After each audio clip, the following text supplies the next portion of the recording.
Good afternoon, everyone. Welcome to today's SANCOLD YPF webinar titled Toolbox for the Modern Tailings Engineer. I'm thrilled to see such a great turnout, and I appreciate you all taking the time to join us for the session.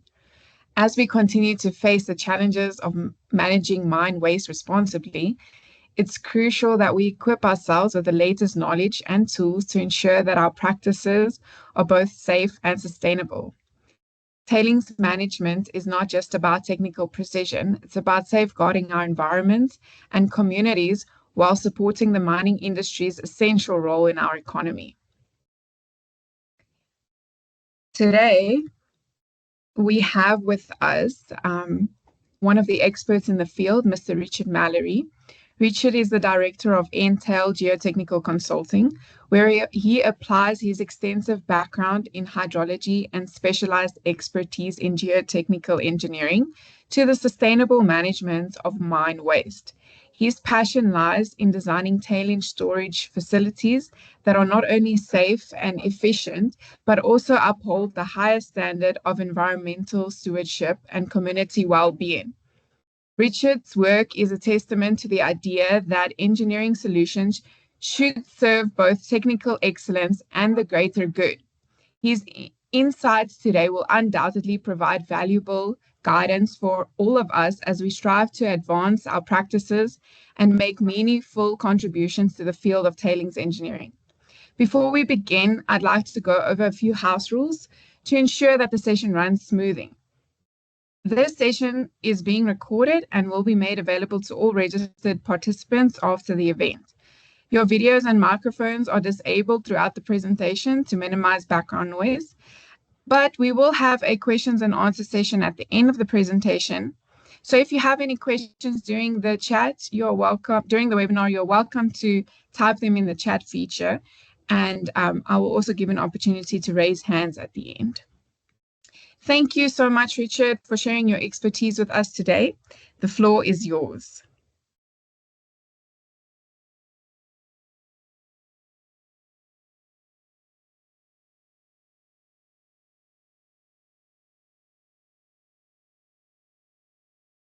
Your mic is muted at the moment. Okay, apologies for that.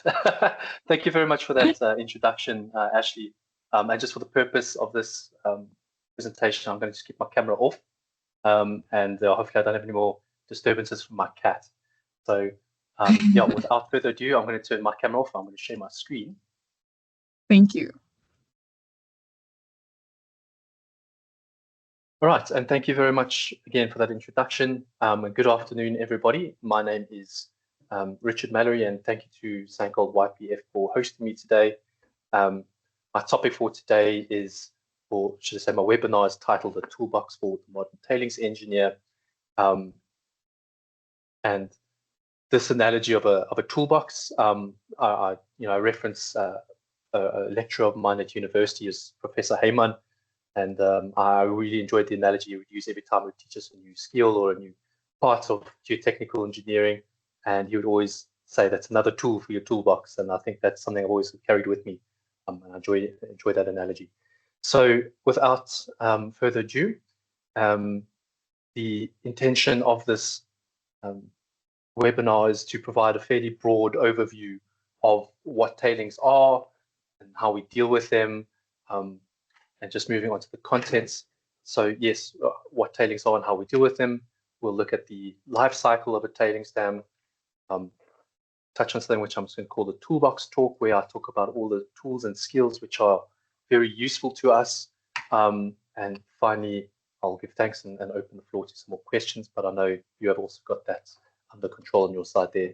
Thank you, Ashley. So first and foremost, let's move on to our introduction, where I pose the question, what are tailings?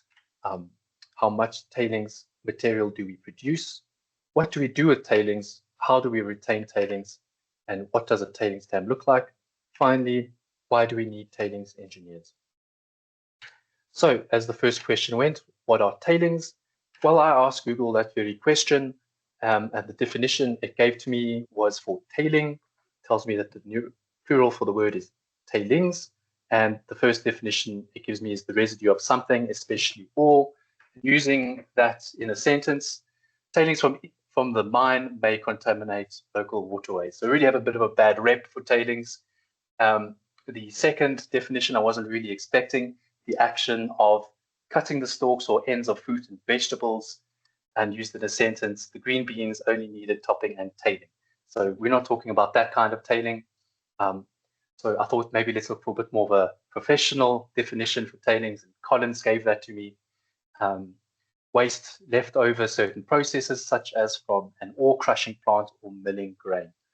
So if I had to expand on that definition a little bit, we can say that they're man-made soils produced after various mining and extraction processes. And I've just listed a whole whack of them: blasting, crushing, milling, spiraling, flotation, magnetic separation, and leaching.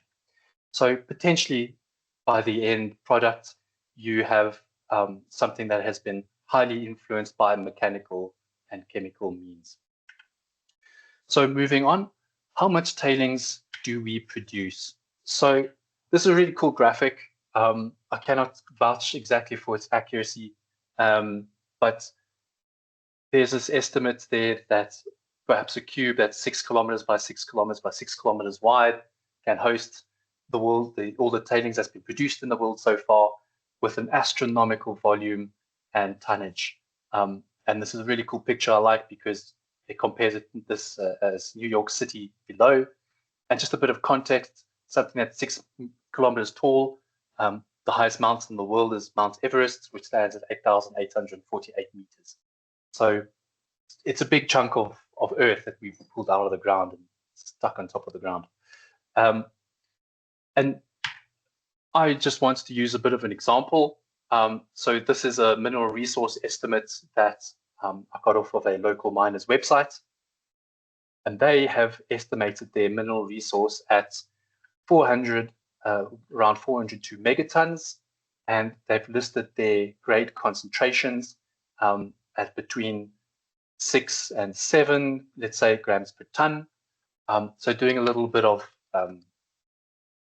quick maths, we see, or we can estimate, that throughout the life of mine, or throughout this resource, that they are able to produce 5,160 tons of the product that they are trying to mine. So what will be in its final form. If we had to subtract that difference, that really barely makes a difference. The difference between that is 99.9% of that is still going to end up as tailings. It's something that has no economic value at this time. So what do we do with all of this tailings? Well, sometimes we're lucky and we can reprocess the tailings and pull something out that has a bit of value in it still. So that same miner has listed their resource in their tailings, in their tailings storage facility. So in this case, they have 49.1 megatons of tailings and much lower grade. So if there was a business case, they would be able to perhaps install a new circuit and pull some of this more out. But without a business case, if it's not going to make them money, they're simply just going to leave it stored in the tailings dam. The next use that we could have it is that we may use it as backfill in mines. And this is great because you're putting it back from where it came. It's a very good use for it. And potentially this opens up more mining options to the miner. In some instances, we can also put the tailings back into an open pit. Also good, you're putting it back from where it came from. Excellent. But this is not always enough. So now I beg the question, what do we do with the rest of the tailings? So here enter the tailings dam. Generally speaking, or I suppose the only way you can store the rest of this is by placing it above ground, which is the purpose of a tailings dam. Most conventionally, we will transport the tailings hydraulically, meaning we'll take that rock flour produced after all of the mining processes, mix it with water, form a slurry, and deposit it on these tailings dams. When we do that, when we carry out this hydraulic deposition, naturally, as the velocity slows down, you're going to have segregation of the tailings material from the water, and the and I quite like this little illustration over here, kind of showing that segregation. If we're depositing from the crest over here, you're going to get some segregation. Your tailings is going to land up over here, and you're going to form a pond. And as you can see on this picture over here, also have quite a big pond. So obviously you've got a low point sitting over here and another one over there. So you naturally have this pond forming. Moreover, tailings dams can potentially swallow up large expanses of land, which we need to store that balance, as we've just discussed, for the deposited tailings. So how do we build tailings dams? So most conventionally, and this is probably the best used illustration when it comes to tailings dams, is we have these three methodologies called upstream, centerline, and downstream. Here's a little bit of something what it looks like. And what this refers to is how we raise our tailings dam. So upstream, our crest is going to move upstream. Centerline, I don't like the order of this picture, but anyways, centerline, it's going to move straight up from where you're depositing, and downstream construction, it's going to move downstream. Typically, achieving this upstream uses the least amount of material, so it's very attractive to a miner, could be quite cost effective, while downstream is more than likely going to be the most expensive. Right, speaking of hydraulic deposition, we can also do something called cyclone deposition. This is just using the pressured tailings forced through a vortex to classify the tailings, pulling out all the water and the fine tailings and leaving us with a nice coarse product, which we can raise a wall. And that does not dismiss us still following these types of construction methodologies necessarily. Next, we have paste and thickened tailings. This is more of a mechanical means of removing some of the water to the point where you have a much thicker slurry. And generally speaking, these are quite popular in Australia, and there will be a central discharge point, and they'll discharge the paste tailings from somewhere in the middle. Perhaps some advantages to there with water conservation, but these tailings dams do tend to swallow up large swathes of land. And finally, I'll mention dry stacking. This is dewatering the tailings even further to the point that it becomes mechanically workable. Ideally, we would like these tailings to be watered to the point where they're around optimal moisture content, where they can be easily mechanically placed and compacted and handled as needed. Generally speaking, these technologies increase with cost as we go down this list. So that is quite a generalization. It can vary depending on other circumstances. And as far as water conservation or being water conscious, paste and dry stacking, because we remove the water before we're depositing, you lose a lot of, you're not going to factor in a lot of the evaporation losses from storing on a dam. So there's one more, should I say, black swan, if you dare. As an old practice, tailings used to be open-ended into rivers and water bodies. I suppose by logic, if the tailings are benign, in other words, they don't contain any contaminants and there's no environmental damage, I suppose maybe you can get away with that. But generally speaking, that doesn't sit too well with me. I think it's not such a popular practice anymore. So next on, what does a tailings dam look like? So I went and consulted Google and I found this random picture of a tailings dam, which I felt could satisfy this part of the discussion. I have no idea where this is. It looks a little bit like Stillpert, so let's see what happens. First and foremost, we have the tailings which have been deposited up here, easy to spot. Next, we have some kind of containment wall. In this case, I suspect this to be an upstream constructed tailings dam, so this would be referred to as a starter wall. We have a pool somewhere. We'll have a decant system, and we'll have access to this pool. This decant water or this pool will be discharged into a return or stormwater storage facility downstream of the dam. Typically, there would be a return water pump station to send all that water back to the mine process plant as recycled water. There'll be a solution trench somewhere with some drains to discharge any seepage water collected into the return water dam, and a slurry delivery line around the crest of the facility to discharge all the tailings. And then finally, it's good to be able to maneuver around your tailings dam, so there will be an access road. This is a bit high level. There are certainly some components which may be a little bit typical on tailings dam which aren't shown here, but I think for today we've covered enough. All right. So next question, why do we need tailings dam, or why do tailings dams need engineers and specialists? Well, I think we've covered a few components already which would spark the need for that. And for example, we have a civil and a geotechnical component. There's geometric design involved. There's a foundation investigation. There's foundation design if needed. There's a slope stability component. It's a hydraulic component. You've got to get the tailings there hydraulically. You've got to decant supernatant water. You've got to manage seepage. And you've got to return water back to the plant. So there's a mechanical component and electrical component there as well. Speaking hydrological terms, there's going to be rainfall and evaporation over your tailings dam catchment. This is a huge consideration if we're looking at a tailings dam built in a valley, for example. We also have to factor in storm events. And finally, the safety, health, and environment component, protection of downstream environment, sensitive environment, preservation of clean water, storage of contact water, got to consider dust emissions, and ultimately manage contamination. All these things need to be considered. So a complete tailings project or tailings dam project is a multidisciplinary undertaking with many experts involved. So realistically, you get a lot of people involved. And just with these pictures, I'd like to say a very big thank you to Mr. Chris Ingram for sending me this picture of his engineering specialists and environmental specialists, for mechanical engineers, civil engineers, industrial engineers, hydrologists, environmentalists, the list goes on. So a lot of people can get involved in these projects.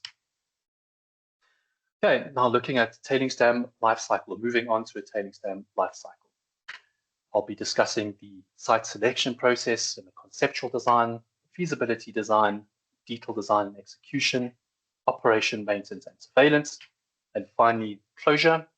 I'll be discussing these in varied degrees of detail, but going on to site selection, and I view this as probably the most important, albeit probably the most high level point of your tailings project. But this is the golden opportunity to find an optimal site by assessing, or the optimal site out of a series of sites based on a set of criteria. So SANS 10286, that by the way is a standard very commonly referred to in South Africa for tailings management, so made specifically for our environment in 1998. And it lists the following criteria in site selection. We've got the economy, environmental impact, hazard and risk, resource utilization, and technical viability. But realistically, there could be any number of criteria accounts that can be assessed. Looking at it in these slightly more simplistic terms gives us a great opportunity for an overview of potential fatal flaws. So we can discard sites much early on if we know that they'll simply never work because of fatal flaws.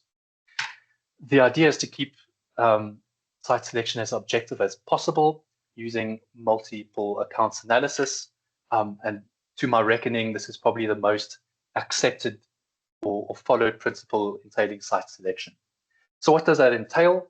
Well, we'll have a series of options or sites that we'll look at, and we'll consider some accounts. Within those accounts, you could have some more accounts, and those accounts will have indicators which are weighted a certain way, and combining all of these together, every site will get a score. The objective is to have or find the best sites which would have the highest overall number, and the lowest scoring factor will be the worst possible site. So just as a quick example, and this I've borrowed from Andy Robertson, who's written this article, but also the site selection process, by the way, is covered in Jeffrey Blight's book. I'll talk a bit more about that a little bit later. But as a quick example, looking at socioeconomic as an account, so sitting down this aisle, and he has a sub-account, outdoor recreation, fishing, and tourism during operations. Okay, and he's listed a bunch of indicators and given them some kind of value and the weighting, and that's all come down to a score. And this is for one site, and this process would be carried out for a number of accounts, numbers, sub-accounts, and indicators for each site. Ultimately, we will come up with a very elaborate criteria matrix or evaluation matrix that will indicate potentially what the most suitable site is. Again, this can be a very engaging process with many parties involved, not necessarily just for the tailings engineer. But let's go look at a very quick example. Let's do one together. So I found this random piece of land somewhere on Google Earth, looked like this, and I drew in some 5 hypothetical sites. So, I mean, just looking at this very quickly, site number 1, we placed directly upstream of a settlement. Probably not a good idea, but we are sitting in a fairly small catchment. That's great news. There's less water to manage. And also probably not to its favor as it covers quite a few roads and the likes. Next, we have the site number 2. Maybe it's a bit small, but it sits very neatly in this little catchment over here, but also looking at this, a very pretty piece of ground. Maybe there's some environmental factors there that would not be so great. Looking at site number 3, maybe also a good site. We've cut out that potential catchment. We're no longer downstream of this town. It'll flow downstream here. Maybe a bit in a water course, but that's okay. Nothing looks perennial over here. Moving on to site number 4, way up in this valley over here. Don't necessarily have to impound this dam from all sides. Not sitting over all of this, what is probably colluvial swells, potentially collapsible, we don't know. Could be problematic swells over there, like site number 5, which has to be raised from all 5 sides. There's not a lot of environment there that we can use to our benefit in constructing this dam. It will likely end up being a ring dike facility. So after all of this, we would have done a lot more of an elaborate multi-accounts analysis, consider all those things I was discussing and a whole lot more, and we would come up with some kind of ranking. So likely site number 1 would be the worst, maybe looking at site number 2 be the second worst. Site number 3, maybe not done quite correctly at the moment, but this is likely your best site just because there's plenty of space to expand. Maybe we're covering a road, but it looks good. And probably your last 2 sites over here would be your next best bets after this. So again, this is can be a very complex process. This is just a very high-level example of what we do here. But the benefit to this, and this can move directly into a conceptual design, is that once you have a preferred site or preferred sites, you can very quickly put together a conceptual design, which works very well in tandem with an EIA. The benefit to this conceptual model as well is there will be some degree of accuracy rather than just spitballing. And in many ways, you have mitigated so many of the risks which face a tailings dam project. Right, so onto the feasibility design. This requires a far greater degree of investigation. Things were considered geotechnical, geochemistry, geohydrology, hydrology, dolomite stability, and specialist studies, just to name a few. And the purpose of your feasibility design would be focused on the technical and financial components of the design and risk identification and mitigation. So definitely a time for you to be looking at your stability analyses, putting together schedule of quantity, and ultimately this does require a far greater degree of engineering effort and detailing. So the drawings have to be pretty good by this point. Your feasibility design is generally acceptable level to go to market for cost estimates and for use license applications or other authorizations. Again, a generalization. It depends what the purpose of your study is. Moving on to detailed design and execution. This is generally where you would expect your tailings dam to be constructed, or it will be going into a construction phase. So you need to start looking at your final optimizations. Things that could include additional details, levels of infrastructure, setting out points, developing construction and material specifications, details, your schedule, detailed schedule of quantities, conditions of contracts, specifications, and tender adjudication and award. So it's not uncommon that the client will put a lot of this kind of stuff into their own scope of work, get quantity surveyors involved, schedule of quantities, and perhaps do their own tender adjudication and contract management. Completely normal. Furthermore, in the feasibility stage, perhaps you didn't cover enough investigation, you didn't know enough, and there were some risks that could not be mitigated at that phase. Well, now's your last chance to get those kinds of studies done. Next is your construction monitoring. Let's say this project's been awarded, it's going into construction. Us as a tailings engineer, we would like to know that there is monitoring going on. Anyways, I put a little asterisk over here. I have a bit of a backstory over here. I have always called construction monitoring site supervision, and just before my professional registration interview, Wayne Hunt asked me the question, what is the difference between construction monitoring and site supervision? And obviously my answer did not please him all that much. So I got that same day I got the answer out of the Engineering Council of South Africa guidelines. There it is. As an engineer, we are administering the construction contract and overseeing and/or inspecting the works, while the definition for site supervision encompasses a broader degree of responsibilities, overseeing the entire construction site and looking into project management, safety, and coordination of the project. So now I know. I won't get that wrong again. So other things that are covered in detailed design, a heck of a lot more reporting. So not untypical, we're going to have a design basis report, design reports, construction records reports and as-built drawings, devious accountability reports, operating maintenance surveillance manuals and emergency preparedness response planning, commissioning plan, master deposition plan, and a lot of these names I'm just coining from GISTM and Anglo Technical Standard. And just as by way of comparison of these two documents, by the time a dam is commissioned, according to GISTM, there should be at least 13 key documents. While Anglo Technical Standard looks a little bit something like this, comprises of 25 documents. So anything I've listed here with an asterisk comes from GISTM. I've just put in italics the commissioning plan. I think that's a very good addition to add, having been to the point where dams need to be commissioned. Sometimes it gets a little bit chaotic and nobody really knows what to do. And finally, master deposition plan comes directly out of Anglo Technical Standard. So very good standard to have accessible. Right, now we're looking at operation, maintenance and surveillance. Again, by the time your dam is commissioned, you should have all of your appointments in place, which should include an accountable executive. These are taken from GISTM, a responsible tailings storage facility engineer, and an engineer of record. Just as by way of comparison, people who are familiar with GISTM, accountable executive, I would say is probably most similar to the 4.1 appointment from the Mine Health and Safety Act. Responsible tailings facility engineer is the 213.1. However, just take note with GISTM that a lot more focus goes on experience in tailings, which is not always the case with a 2.1 appointment.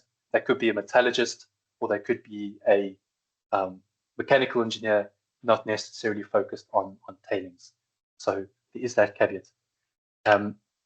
Finally, once everything has been put in place, the dam's been constructed, your as-built drawings are complete, the regulator's happy, they will issue a license to commission. And by this point, there should be some kind of established monitoring and surveillance plan for the TSF, which generally includes something like piezometers. This is a pretty cool piezometer. I've never seen one like this. Standpipe or vibrating wire. Maybe we do some LiDAR survey. Maybe we'll definitely be taking some drain readings. We'll be monitoring the freeboard. We're looking at pool levels, monitoring rainfall and evaporation, slurry densities, some more advanced things, inclinometers, resistivity, seismicity, groundwater, return and stormwater dam levels, pipe thickness. The list can go on forever. Also, by this point, the operator would have defined responsibilities and scope of how they should be operating the dam. Typically slightly more labor intensive at commissioning because there's a lot more moving around of pipes. Your dam is increasing in elevation much faster initially. It's a lot smaller area to deposit in. They will have defined, hopefully, some service intervals for parts, how many spares I need to keep on site, deposition planning and cycle times. They'll understand when and where they need to shape side slopes, how often they need to bench, raise the penstock and sleeve it, etc. Again, this can get quite elaborate. Operators also generally responsible for the maintenance of the TSF, which can include cleaning drains and penstocks, vegetation control, erosion repair, replacing wall pipes and valves, and raising standpipe gasometers. Again, that list can go on and on. Typically, maintenance can be preventative. In other words, there'll be a fixed service interval. Predictive is when you know something is about to break, or corrective with something that is already broken. All right. So according to SANS 10286, minimum tailings dam life cycle requirements, a professional engineer should be appointed to monitor the tailings dam and audited annually. Very similar role to the engineer of record. Engineering monitoring will typically include monthly and quarterly inspections, slope stability assessments, updating reports such as your design basis reports, continuation reports, OMS manuals, EPRP, etc., completing annual review reports, and updating monitoring dashboards. Finally, moving on to closure. This I'm not going to spend a lot of time on, but best practice today is tailings dams should be designed and operated for closure. So basically, by the time the dam is ready to be commissioned, it is already in a safe state, and only limited reconditioning would be required. Factoring this, you can also consider a progressive rehabilitation. Closure can be very costly, and mines are typically required to have money put aside already from the start of the project for closure, and they need to update that cost estimate annually. But just take note, it is being implemented that the design phase for closure needs to be implemented a lot earlier, and much more accurate closure costs need to be considered. So finally, we will move on to the toolbox talk. This is basically just giving an overview of all the skills and tools that are available to a tailings engineer. Again, a very broad overview. There's tons I haven't added about how we can go about dealing with tailings and tailings dams. So with any toolbox, you need to have a manual or troubleshoot guide for when things are broken or how to use things. Very useful. We'll discuss quickly computer assisted design and GIS. We'll look very briefly at the water balance. We'll discuss water management. Look at slope stability and deformation finally. So what do I mean by manuals and troubleshoot guides? Well, there are tons of books out there on tailings design, but this one is by far my favorite. Geotechnical Engineering for Mine Waste Storage Facilities by Jeffrey Blight. I mentioned this book a little bit earlier with site selection.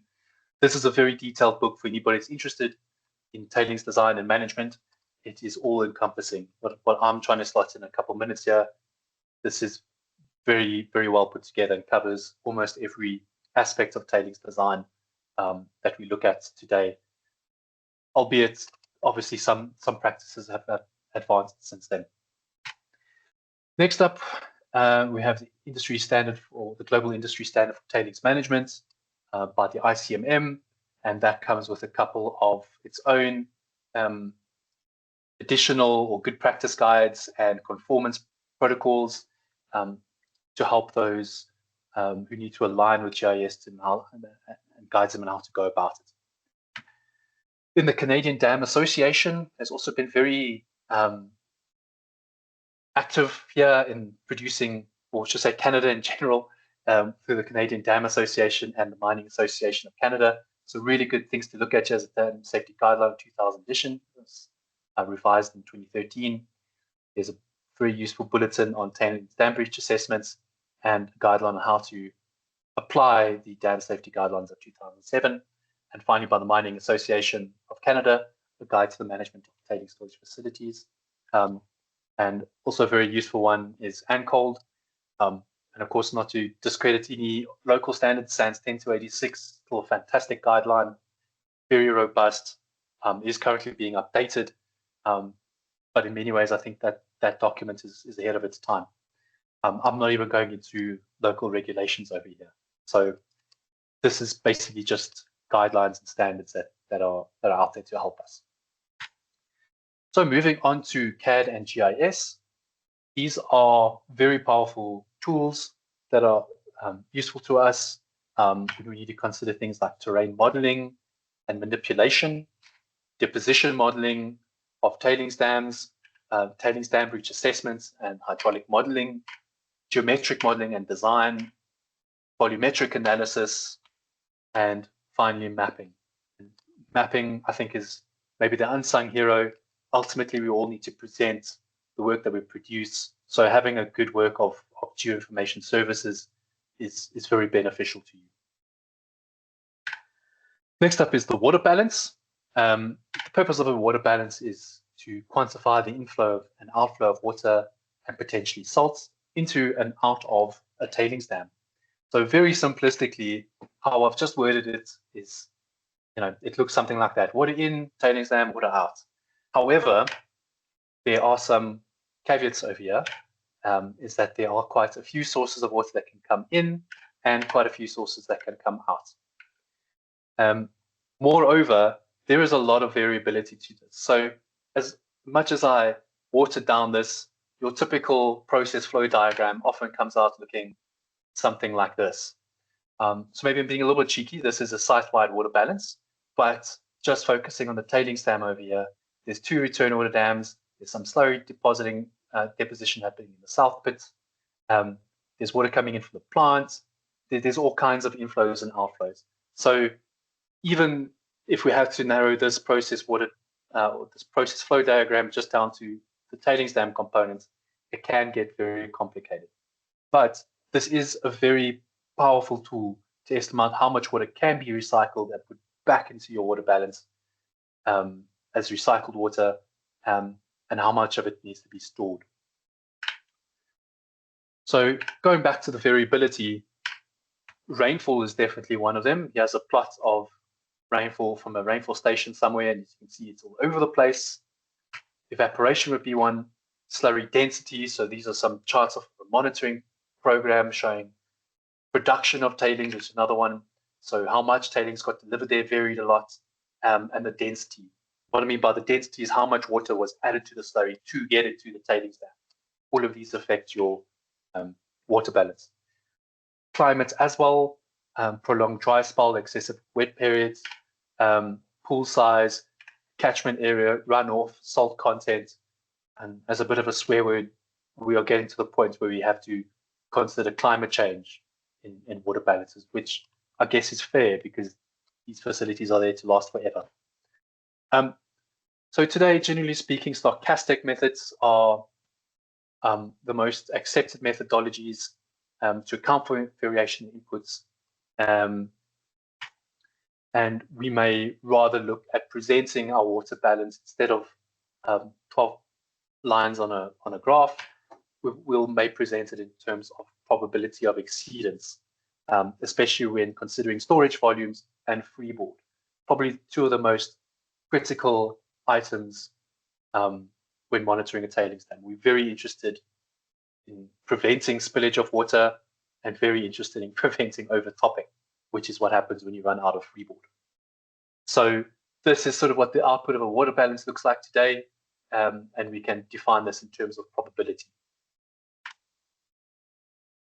Moving on to water management, retention of water can have an impact on the performance of tailings dams.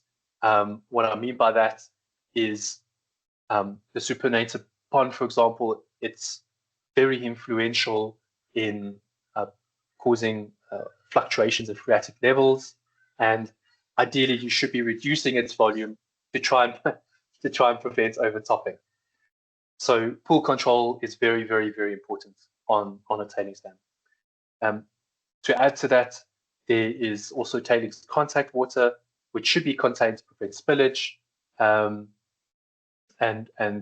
we will need to maintain that for return water. That is especially true in dry and arid regions where water is very valuable on a mine. Okay, so in consideration of water management, a tailings engineer should have a working understanding of the following: decant systems, gravity or mechanical. So here's just a very quick picture of a typical penstock arrangement. There would be some kind of tower sticking out of the dam, and the pond would be located around it, and it would ultimately decant into this vertical tower. Or we could look at mechanical means like this floating barge, for example, which will pump directly to the process plant. We also need to consider drainage and seepage containment.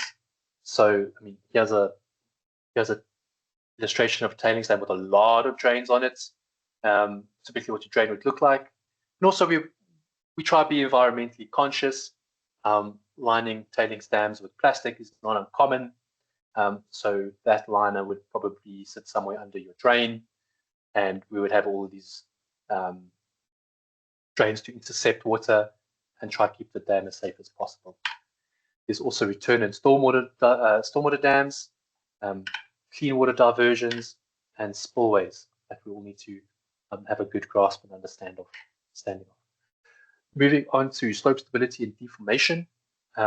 Slope stability investigated during the design phase is equally important as it is investigating stability throughout the life of a tailings dam. So typically your stability would be impacted by the presence of water, so pore water pressures, for example, and how the layering of your tailings is acted. Again, tailings are typically deposited in cycles, so you're going to have variation in your material properties, causes layering, and also you can have all kinds of variations in the mechanical properties as well as tailings dam is developed. More focus has been placed in recent years in undrained behavior of tailings and their potential for brittle response. So typically a screening level stability assessment may comprise a limit equilibrium method that considered static stability. So when no loading conditions are changing on your tailings dam, it's standing as it is. What is its stability? Perhaps pseudo-static. We're going to consider seismic loading and post-liquefaction. What I refer in post-liquefaction is when we've lost all strength, or not all strength, but most of the strength in the tailings due to some kind of event. It could be an earthquake, could be a rapid loading. There's any number of things which could cause that. These limit state equilibrium methods may provide insights into where stability may be of concern, but not necessarily give us the exact answer we're looking for. So this is why they're more referred to as a screening level assessment. We can, however, incorporate a CP2 investigation onto existing dams. This is a fantastic investigation. We're able to probe into a tailings dam and collect all kinds of data. We can get and relate or correlate the results from the instruments on the probe back to material types and properties. Typically, we'll look at the cone pressure, so the load required to push it in, the pore water pressure response, and friction, just to name a few. And there's all kinds of add-ons to these probes these days. Seismic sensors, so the guys will do a seismic test on the surface and hit a peg with a hammer and measure the response, and even to the point where we can measure resistivity and really very accurately determine where our water surface is lying. So more powerful computing available to engineers today means that more complex methods and soil models can be applied to stability analysis. Some of them which may include finite element analysis and critical state soil mechanics. So just a cool visual I got, excuse me, of a deformation analysis over here, and this is what I'm referring to, which assesses the stability of a dam in terms of strain rather than applying a factor of safety to it, which is what we're assuming solving the equilibrium of forces and moments using limit equilibrium methods.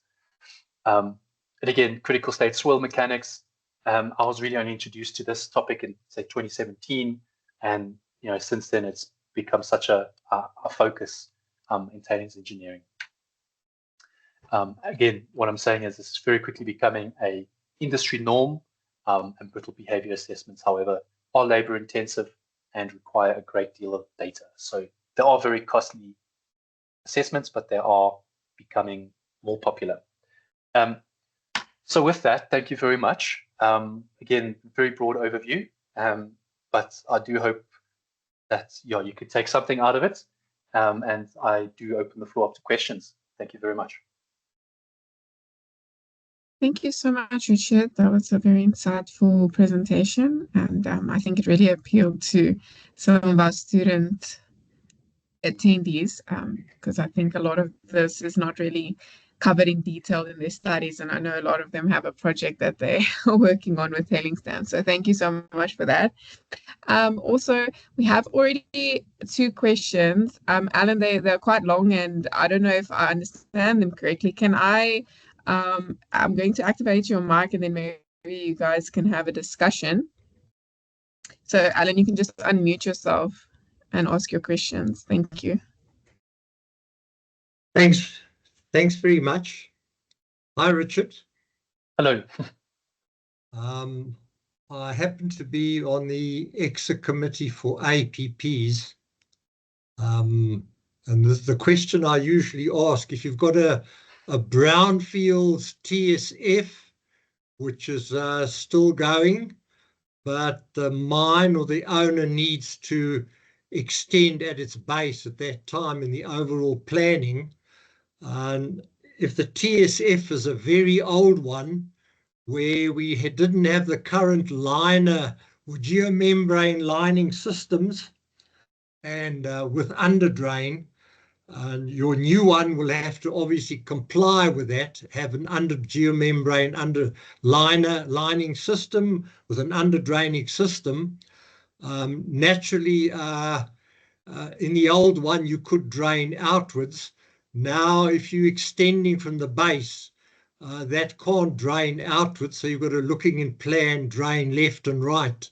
But then your new one that abuts on that, it'll naturally have a lining system with underdrains, which is quite fine. And then as your new or your greenfields TSF extension, it climbs up the slope of the other. I would assume you line that as well, or have to. And how do you drain that? Now, that's quite a bit of a mouthful, because most of the audience won't be with me, but I'm sure you will be. And anyone else who's in the tailing storage facility industry. I'm a normal dams engineer, brackets not DAMN, exclamation mark engineer. I'm not an expert in TSFs, but I'm tasked with interviewing those who, I think some of your colleagues who, they approved for tasks up to 100 meters high and plus. Yes. So that is a very interesting question, and interesting that you raised that, because I have actually seen it being handled both ways. I've seen exactly that, the new greenfield site being lined up the slope. In fact, if you're driving towards Klerksdorp or just past Klerksdorp, you'll see one on the left-hand side. I'm not going to name the dam. And I've seen another one at the Rustenburg area where the basin was lined, but the side slope was not lined. So naturally, my obvious assumption is once they're at the same level, you have this free seepage face from your new tailings dam directly into your old tailings dam. That is kind of the logic. But to answer your question with regards to draining that liner, I know there are studies done about the efficiency of draining off of a liner, and that certain slopes, I don't explain it. It prevents downward seepage. It's going to rather flow down your liner. So I don't have an exact answer for you, but ultimately, you're less likely to build significant pore water pressures on top of your liner when it's lined up on a slope. It will naturally want to gravitate to the lowest point. So as long as there's drainage at the base of that liner, and in every instance where I've seen this, there is a big drain there. Our analyses tell us that you're fairly well covered. So there is a study done on this. I don't have it offhand, that has looked at the effect of draining of a liner on a slope. In fact, in extreme cases, I've seen people motivate to not have that line at all, but that's a different discussion. I hope that answers your question. That's great. That's excellent. And I've got a second question. And actually, in some of these interviews, some of the applicants have asked, they've been a bit confused when they've been dealing with or filling in the forms or dealing with the Dam Safety Office or Directorate of Dam Safety of the Department of Water Affairs. And they've said they've got their license to construct, and they're naturally knowing, we all know that the construction of a tailing storage facility is a dynamic process. At what stage do they normally ask for a license to impound water? Because some tailing storage facilities, well, most of them go greater than greater than 5 meters in height. Okay. There are very many these days where your client or the mine owner can't cope with less than 50,000 cubic meters of water on the surface. He or she, they just can't do their operations, being restricted to such a small volume. So sometimes you've got H is greater than 5 meters and V is greater than 50,000, which is your definition of a dam with a safety risk. But so to come to the bottom line, is that when your dam, your greenfields tailing storage facility meets that point, do you then apply for a license to impound water? Because it's not like a normal dam where they pretty well, its height is fixed when it's on first filling, and then they don't ever have to go back and apply for another license to impound unless they raise that dam. Sorry, again, another complicated question, but your colleagues have asked me that, and I said, yes. I think they should just contact and get clarification from the Dam Safety Office. Yeah. Look, I think there's many points to that question that you raise. Look, and not to throw shade at that argument, the other issue with impounding tailings is, especially with hydraulically placed tailings, is there's an interstitial component of water storage. There's a portion of the water that never lets go, and inherently that's always going to be more than 50,000 cubic meters. So, and it is a flowable substance. So, responsibly, my view is, if we look at the definition that way, all tailings dams should be registered with the Dam Safety Office with a safety risk. But at the same time, there is also a lot of crossing of jurisdictions there. And Ashley might be able to help me out over here. Most tailings dams already have a monitoring engineer. So, not that supersedes an APP, but effectively, in many instances, the APP and the engineer will be doing the same job. And you're 100% correct. I think there's plenty of instances where your tailings dam could be higher than 5 meters and storing more than 50,000 cubic meters, especially after a rainfall event. That is intermediate storage. Generally, it should be able to be decanted out. But I think it is a bit of a gray area that you're asking. I don't know if anybody has the exact correct answer. There's just how it's been done in the industry and how we're getting away with it, but just how it's been accepted. Is to generally not or ensure that we can maintain a small enough pool, but you are correct. There are potentials that can't always be maintained. So Thanks very much. Thanks very much. The reason I brought it up in that context was I was in the dam safety office for 18 years, but I was in an area, the areas that fell under my jurisdiction didn't have too many tailing storage facilities as such, so I never encountered the problem.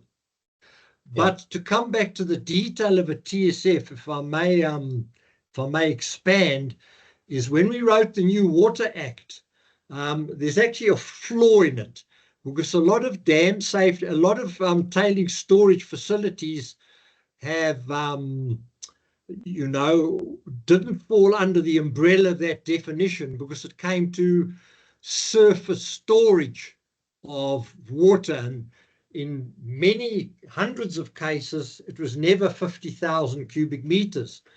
And I've been to and the act is actually wrong. There should be a clause where they define a dam as a dam with a safety risk, as they do, but there should be another line. And I'm bringing this to those of you who design these, but I mean, you take it into account, that they should actually say, however, in the case of a tailing storage facility or similar structure, the volume of water is that on the surface, free water on the surface, including what can be reasonably deemed to be the moisture content of the slurry or voids.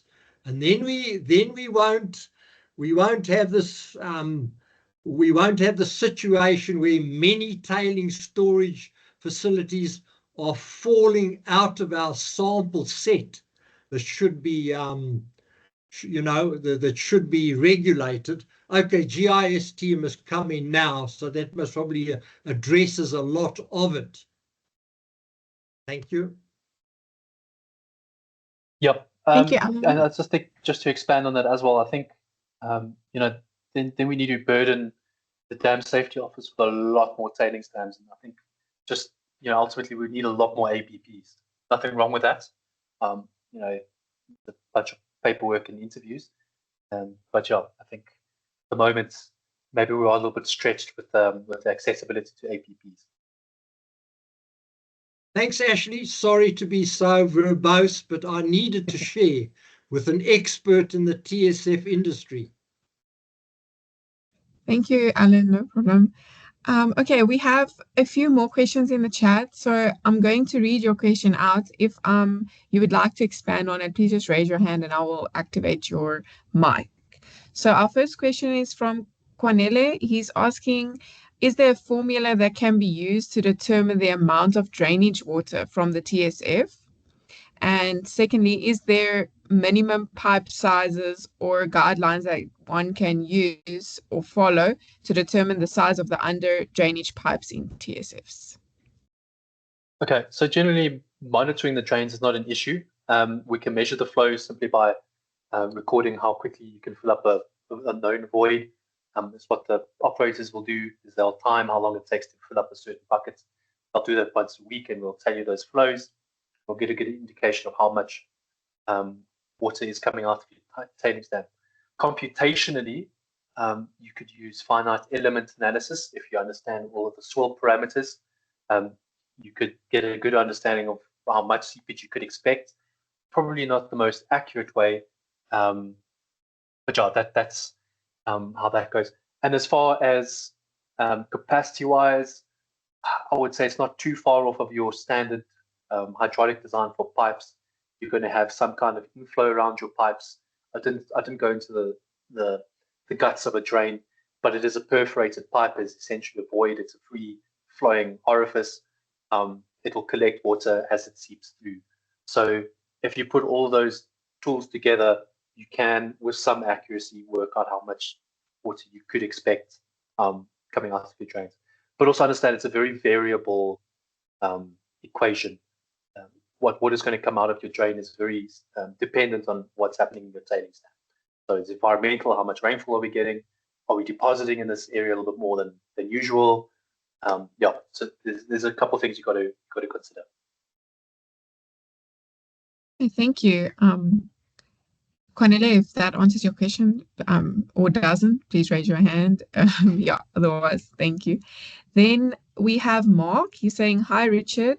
What would you say is the main advantage or use of the SCPTU / seismic components in tailings or foundation specific?" The best use for that is you can very accurately work out your bulk modulus of your tailings, which is a parameter that you can then calculate more directly and put that into your deformation analysis. One of the uses of it, rather than back calculated from your raw CPTU data without seismic components. I hope that answers your question. Thank you. Then Oba King is saying, "Good afternoon, Richard. When it comes to monitoring and surveillance, number one, what parameters can be monitored with LiDAR data? And number two, have you found any values using satellite-based in SAR for deformation monitoring?" In SAR. LiDAR is fantastic. I think it's my favorite monitoring tool because you can do a lot with it. Generally speaking, on monitoring projects, we like to do it as often as we can. Some dams we've looked at it monthly, others we've looked at it quarterly. But you can monitor your freeboard a lot more closely, rates of rise, how much volume is being placed on your tailings dam, are there any deformations, beach profiles. It's probably one of the most versatile tools. I have very limited experience with INSAR personally. I know LiDAR and I know drone, and my preference has always been fixed wing LiDAR. I find it quite accurate and repeatable, which is what we want. INSAR, again, not that I have a lot of experience, but I have seen a lot of complaints with poor data and false alarms. So something that measures a huge deviation from previous recording, and all kinds of alarms get raised unnecessarily. So I feel in that way it is prone to crying wolf at times. Right, thank you so much. I've answered all the questions in the chat. So if you have another question, you're welcome to raise your hand now.